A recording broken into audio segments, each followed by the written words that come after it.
اچھا ایک چیز ہے، اور اب یہ سورہ احزاب کا ذکر ہوا تو وہاں پہ بھی ایک آیت ہے 33 جس میں اہل بیت کے الفاظ آئے جی آپ کی اسٹڈی اس حوالے سے کیا کہتی ہے کہ اہل بیت جو ہیں ان کا جو بھی تفاسیر شروع سے لکھی ہوئی ہیں، سب سے پہلی تفسیر جب یہ آئی تبری، اور پھر اس کے بعد سے تفسیر ابن کثیر تو شاید 700 میں کچھ ہے، 700 ہجری میں کچھ ہے جی تفسیر ابن کثیر، اور پھر آج کی کچھ تفاسیر ہے جن میں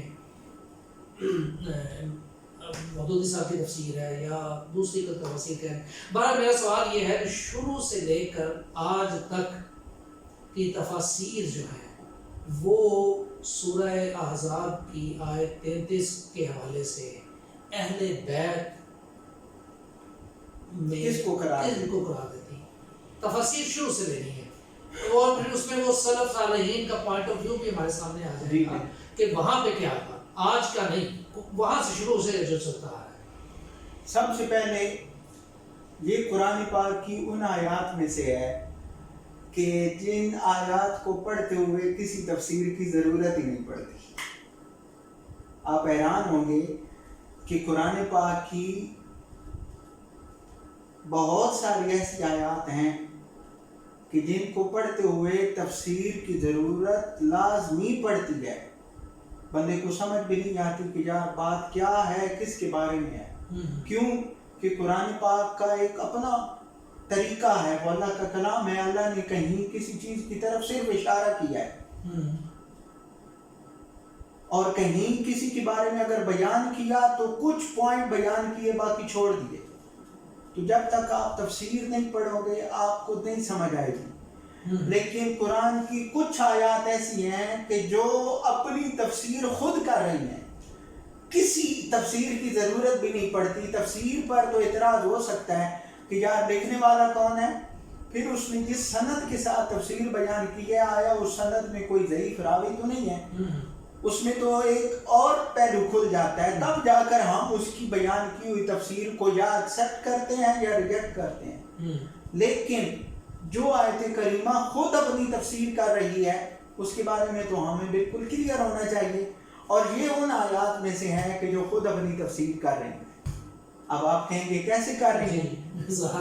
جی یہ سوال آتا ہے کہ کیسے کر رہی ہیں۔ جب ہم اس آیت کریمہ کو پیچھے دیکھیں گے خود بخود ساری بات کلیئر ہو جائے گی کہ یہ آیت کریمہ قرآن پاک میں خصوصیت کے ساتھ کن کے بارے میں آئی ہے، ٹھیک، اور وہ کون ہے؟ آپ ذرا دیکھیں، یہ سورۃ احزاب کی آیت نمبر میں آپ کو بتاتا ہوں۔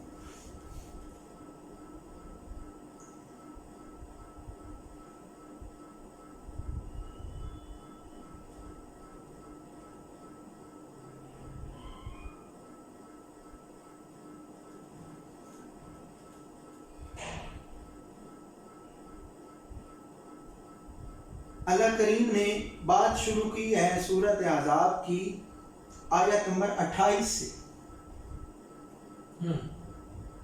اور حضور کو خطاب کرتے ہوئے فرمایا یا ایھا النبی کل ازواجک، اے نبی صلی اللہ علیہ وسلم اپنی ازواج سے کہہ دیجئے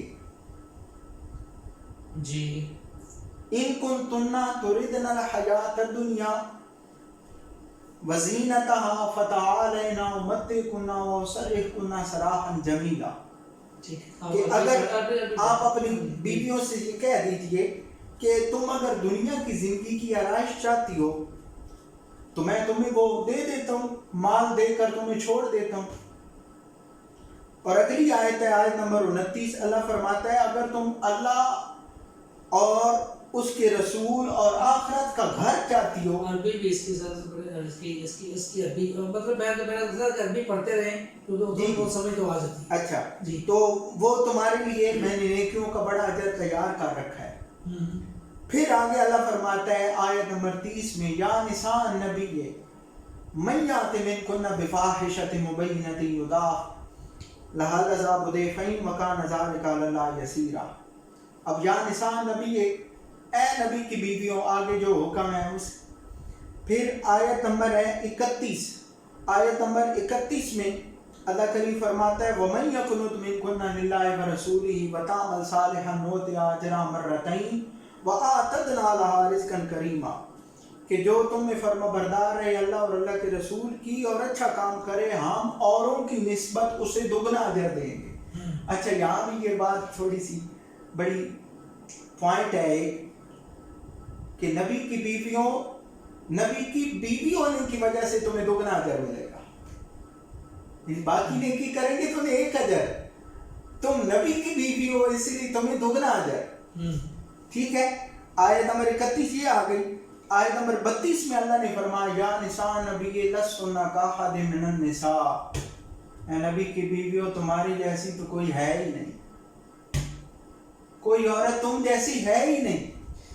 تو سر یہی سے ایک بات ذہن میں آ گئی کہ جب ان عورتوں کی طرح بھی کوئی عورت نہیں ہے تو ان کے جو شوہر ہیں ان کی طرح جیسا اچھا ٹھیک. فرمایا نبی کی بیویوں تم جیسا کوئی ہے ہی نہیں, تم اور عورتوں کی طرح نہیں ہو. اچھا سوچنے کی بات ہے ایسی کیا خصوصیت ہے؟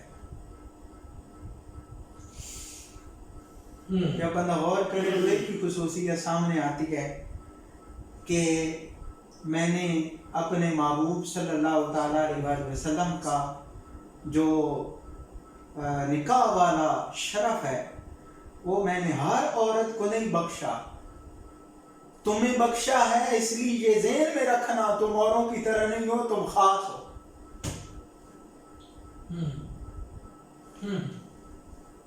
اور پھر اللہ نے آگے نصیحت فرمائی, وہ قادر مطلق ہیں کہ میرے نبی کی بیویوں تم کسی کی طرح نہیں ہو, اس لیے جب بھی کسی غیر سے بات کرنی پڑے تو اپنا لہجہ ایسا بنانا کہ اس لہجے سے کسی کے ذہن میں کوئی غلط خیال نہ جائے. یہ ایک نصیحت ہے. اس کو اگر کوئی اور طرف لے جائے تو النبی اولیٰ بالمؤمنین من انفسہم وازواجہم امہاتہم, وہ اپنی ماں پہ انگلی اٹھا. اچھا آیت نمبر 32 کا آغاز بھی یا نساء نبی سے ہو رہا ہے اور 33 میں اسی بات کو اللہ مزید آگے نصیحتیں کر رہا ہے. پہلی نصیحت یہ کی کہ تم نرمی کے انداز میں کسی غیر سے بات نہ کرنا. اب اسی بات کو آگے چلایا وَقَرْنَا فِي بُيُوتِكُنَّ, اور اپنے گھروں میں ہی رہنا, یعنی بغیر ضرورت سے گھر سے باہر نہ نکلنا اور بے پردہ نہ ہونا اور اپنے آپ کو چھپا کے رکھنا. جیسے دور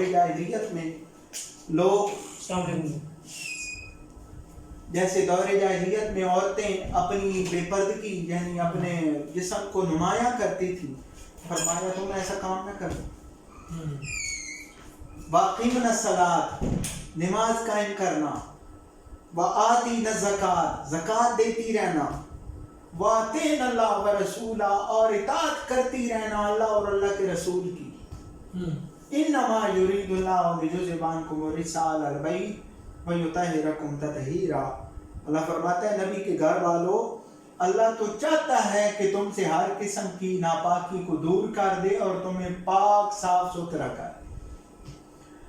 اب آپ بتائیے آیت نمبر 28 سے لے کر آیت نمبر 33 سے میں نے یہ 5 آیات پڑھی ہیں, کیا ان کی تفسیر تفسیر کی ضرورت نہیں ہے. صرف وہ سوال ایک ذہن میں پھر آ گیا کہ یہ جو اکثر سوال یہ اٹھاتے ہیں لوگ کہ جی پیچھے سارے سیغے مؤنث کے سیغے آ گئے, یہاں پر اہل بیت جو ہے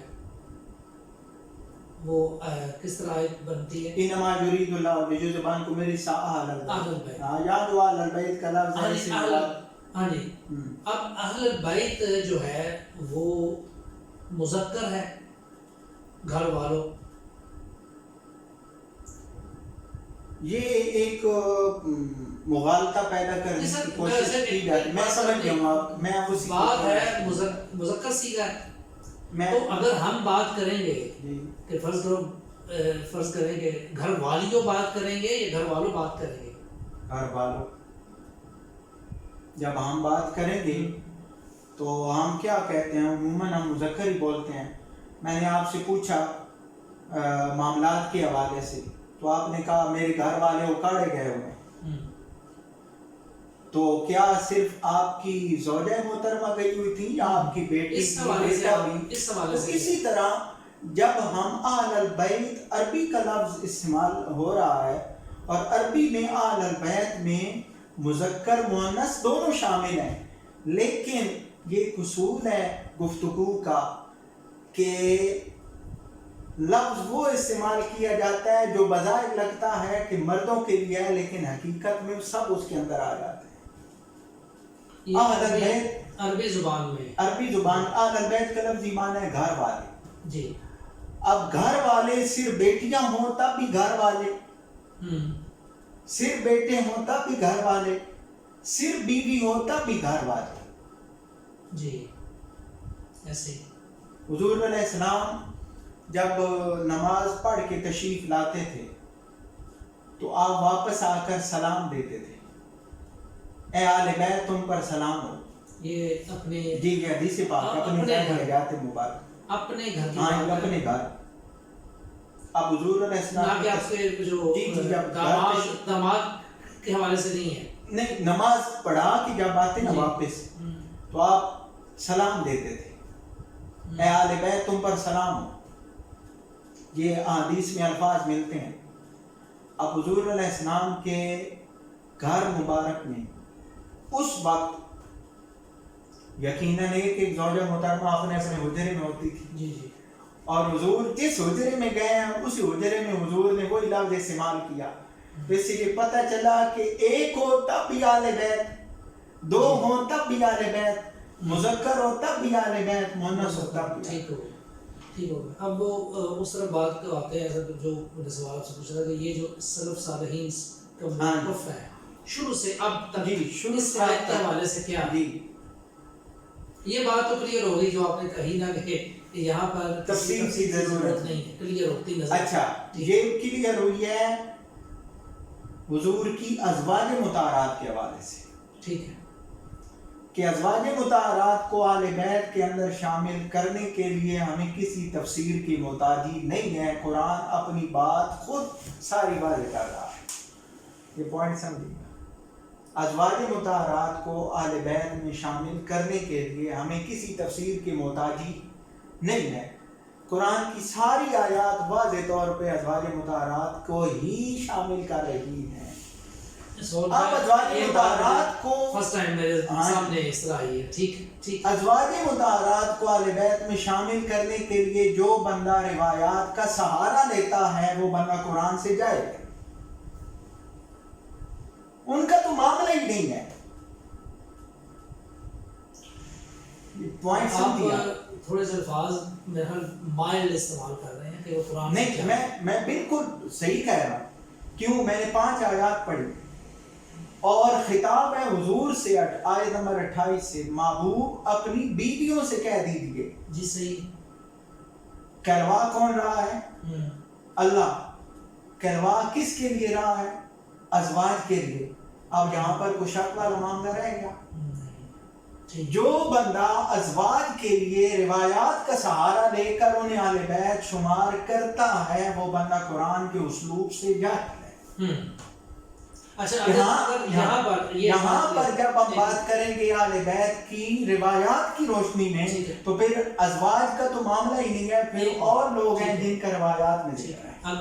اگر یہ بات کہی جائے جی اور لکھی بھی جائے جی کہ ازواج مطہرات بھی اہل بیت میں شامل ہیں،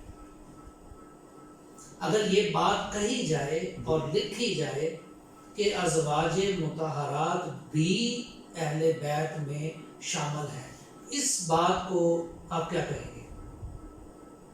قرآن کو سائڈ پہ کر کے تو پھر تو آپ یہ کہہ سکتے ہیں، جب قرآن کو اندر لائیں گے تو پھر ازواج مطہرات ہی اہل بیت ہیں اور باقی بھی اہل بیت ہیں۔ ٹھیک ہو کلیئر ہو گیا؟ اس ترتیب کو سائڈ پہ کر کے اس ترتیب کو معکوس کرنا، معکوس سے مراد پہلے وہ لانا بعد میں وہ لانا، معکوس کرنا کیا کہہ رہے ہیں؟ قرآن کو سائڈ پہ کر کے رکھا جائے پھر کوئی مسئلہ نہیں۔ جب آپ ایک طرف قرآن کو لا رہے ہیں تو پھر ازواج مطہرات بھی اہل بیت نہیں ہیں، ازواج مطہرات ہی اہل بیت ہیں، اور باقی جو بھی ہیں وہ اگر بھی وہ اس ترتیب کو معکوس لکھتا ہے اور کہتا ہے اسے میں نے وہی جملہ بولا، آپ نے کہا کہ آپ نے سخت لفظ استعمال کیا، نہیں کیا آپ نے سخت لفظ نہیں کیا، میں نے یہ قرآن سے جہل کہا نا، ہاں جی، یہ سخت نہیں ہے، مجھے سخت نہیں لگ رہا. اچھا میں پھر اس کو زیادہ سخت چلے خیر ہم نہ کریں، ٹھیک ہے. نہیں، یہ جو اس ترتیب کو محفوظ کرنا، یہ اس کے بارے میں کوئی اصل میں جو اس ترتیب کو بدلنے کی کوشش کرتے ہیں نا، وہ ایک تو آیت پوری نہیں اٹھاتے، یعنی جب بھی کسی کے سامنے پیش کریں گے نا تو آیت کو لگ سے پکڑیں گے. اتھے لکھو نہ پڑھا گل نہیں. قرآن کو سمجھنے کے لیے سیاق و سباق کو سمجھنا ضروری ہے، ٹھیک ہے، کیونکہ پھر کلام مہمل بن جاتا ہے. جب آپ میری پچھلی ساری بات کو ایک سائڈ پہ رکھ کے درمیان میں سے کوئی ایک جملہ آپ اٹھائیں گے تو ہو سکتا ہے آپ کو خود سمجھ بھی نہ آئے کہ یہ کیا بات ہوئی. ٹھیک ہے، ایسے ہی ٹھیک. تو اللہ کے کلام کو سمجھنے کے لیے ہمیں سیاق و سباق یہ باتوں کو. اب دوسری وہ سوال تو پھر وہی پھر سوال سے سوال نکل جاتا ہے، تو وہ تفاسیر جو ہے. اب آئیے تفاسیر کے حوالے سے. تفاسیر میں اس آیت کریمہ کی تفسیر جب انہوں نے لکھی ہے تو تفسیر میں انہوں نے وہ چیز لکھنی ہے جو قرآن میں نہیں ہے، یا وہ لکھنی ہے جو آلریڈی قرآن میں ہے.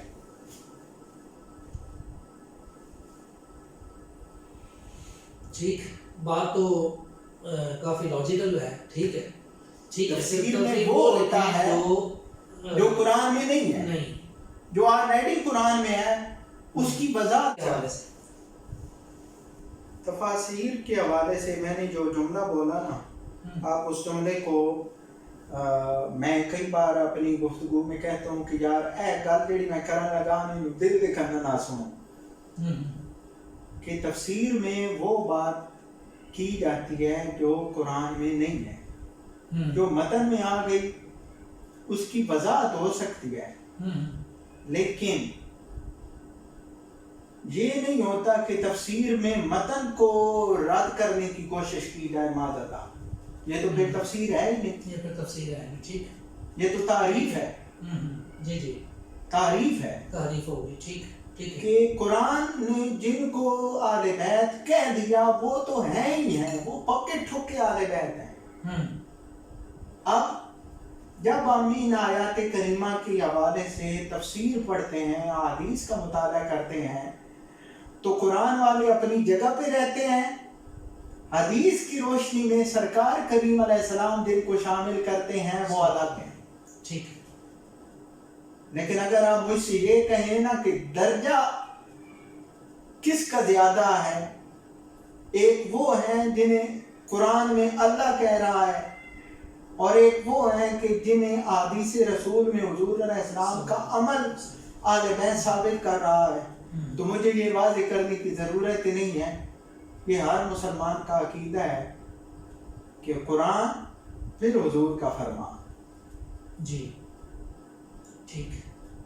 اس لیے ازواج مطہرات کے حوالے سے لوگوں کے ذہنوں میں یہ بات ڈالنے کی کوشش کرنا کہ وہ بھی آل بیت ہیں اور یہ آل بیت ہیں، اس قسم کے جملے گول مول بولنا یہ غلط ہے. یہ ہی آل بیت ہیں، اور جب ان کا ذکر کیا جائے گا تو وہ بھی آل بیت ہیں، کیونکہ یہ متن قرآن میں ہے، اور قرآن پاک کا ایک ایک لفظ، ایک ایک حرف وہ محفوظ ہے. روایات میں راویوں کا مسئلہ ہو سکتا ہے، راوی کے حفظ کا مسئلہ ہو سکتا ہے، صحابی نے ہو سکتا ہے بات کچھ اور کی ہو، تابعی کو سمجھنے میں یا تبع تابعی کو سمجھنے میں کوئی فرق لگی ہو، وہاں جر و تعدیل معاملات ہو سکتے ہیں، لیکن کتاب اللہ ان سب چیزوں سے پاک ہے. ٹھیک ہے. اور جو گروہ اس حوالے سے کتاب اللہ زیادہ کرتا ہے کہ ہم تو وہ حدیث بھی نہیں مانتے جو کتاب اللہ کے خلاف ہو، وہی لوگ یہاں آ کر کینچی مارنی شروع کر دیتے ہیں. آپ کو پتہ ہے نا یہ نظریہ ہے کہ جی جو حدیث قرآن کے خلاف ہو ہم وہ نہیں مانیں. جی ہے، سنا ہے آپ نے؟ جی یہ نظریہ ہے.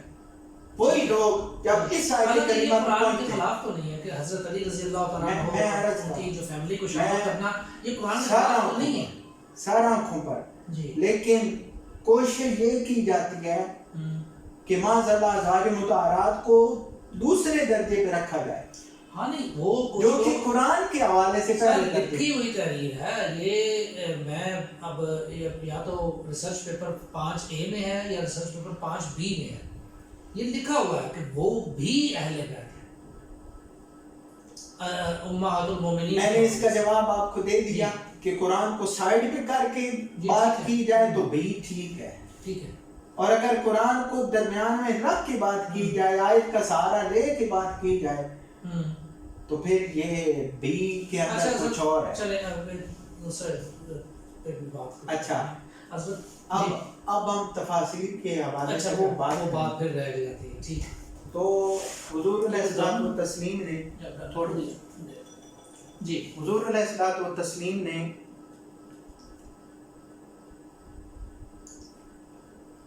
حضرات حسنین کریمین اور حضرت سیدہ فاطمہ الزہرا رضی اللہ تعالی عنہ اور مولا علی کرم اللہ وجہ الکریم کو اپنی کملی میں چھپایا جی اور کملی ان کے اوپر کر کے اللہ کریم کی بارگاہ میں عرض کی، جی یا اللہ یہ میرے اہل بیت ہیں،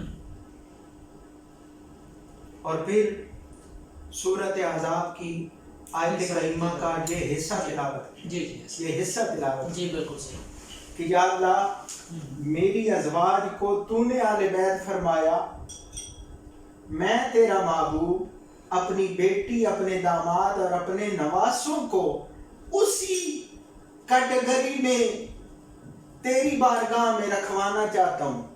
یہ بات یہ ہے یا اللہ انہیں تو نے فرما دیا، ان کو تو نے یہ اعزاز بخش دیا، اب میری یہ دعا ہے کہ مولا انہیں بھی تو اس اعزاز میں شامل کر، جیسا پاکیزگی کا سرٹیفکیٹ تو نے انہیں عطا فرمایا، مولا میں دعا کرتا ہوں تو انہیں بھی وہ سرٹیفکیٹ عطا فرما۔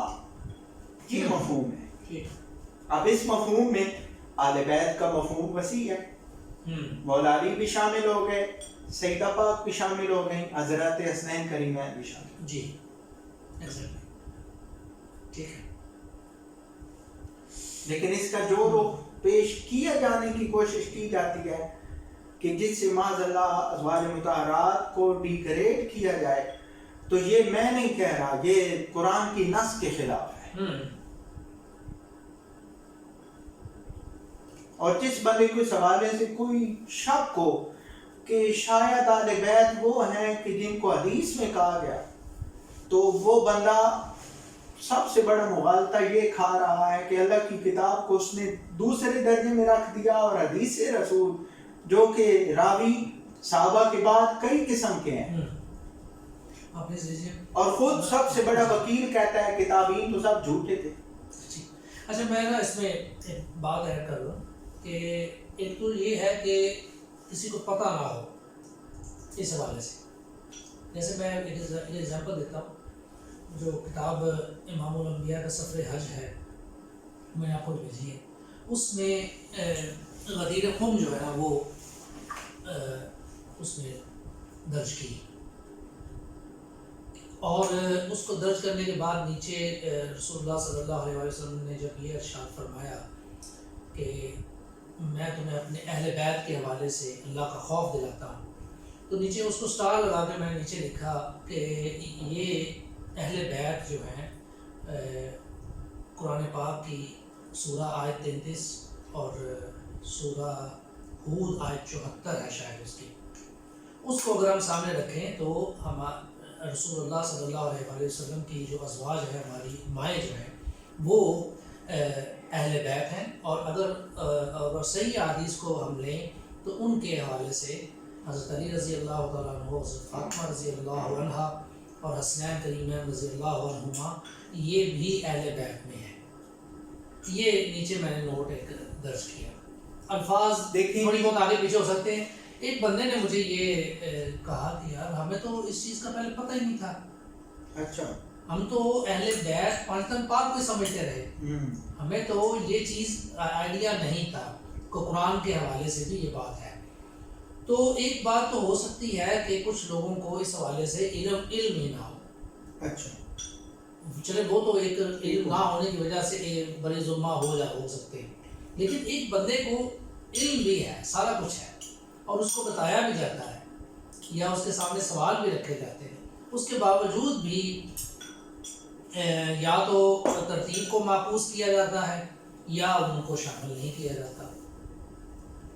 تو اس شخص کے حوالے سے ایک پھر ذہن میں بات آتی ہے کہ پھر یہ اب میں اس کے لیے کوئی الفاظ میری سمجھ میں تو نہیں آ رہے کہ اس کو کیا کہوں، کہ قرآن کی ایک خلاف ورزی جو ہے اس میں اس کا پہلو ایک سامنے رہتا ہے۔ اصل میں ہمارے معاشرے میں ایک بڑی غلط قسم کی تقسیم بن چکی ہے، صحابہ کرام کے حوالے سے اور اہل بیت کے حوالے سے یہ تقسیم بن چکی ہے کہ یہ دو الگ الگ پارٹی ہیں، اور اسی تقسیم کو پھر اہل بیت کے لفظ میں بھی گھسیڑا گیا ہے۔ شروع سے اگر آپ جڑ پکڑے نا تو جڑ کیا ہے؟ حضور علیہ السلام کی ازواج مطہرات، حضور کی صحابیات بھی ہیں، ایگزیکٹلی بالکل صحیح ہے، ٹھیک ہے، حضور کی 4 صاحبزادیاں حضور کی صحابیات بھی ہیں، یہ چاروں اہل بیت ہیں، جی اہل بیت چاروں ہیں۔ جب ہم نے شروع سے ہی ایک بات اس طرح چلائی کہ یہ دو پارٹی ہیں، اہل بیت وکھری پارٹی، صحابہ وکھری پارٹی، تو ہم نے کتنا نقصان کیا کہ جنہیں اہل بیت مانا انہیں صحابی نہیں مانا، اور جنہیں صحابی مانا انہیں اہل بیت نہیں مانا، حالانکہ دونوں چیزیں جمع ہیں۔ بات آپ کو سمجھ آئی کہ یہاں پہ ایک اگر میں ایڈ کروں تو ناسبی اور رافضی کی ڈیفینیشن جو ہے ہماری یہ ہماری اپنی ہے، اور اس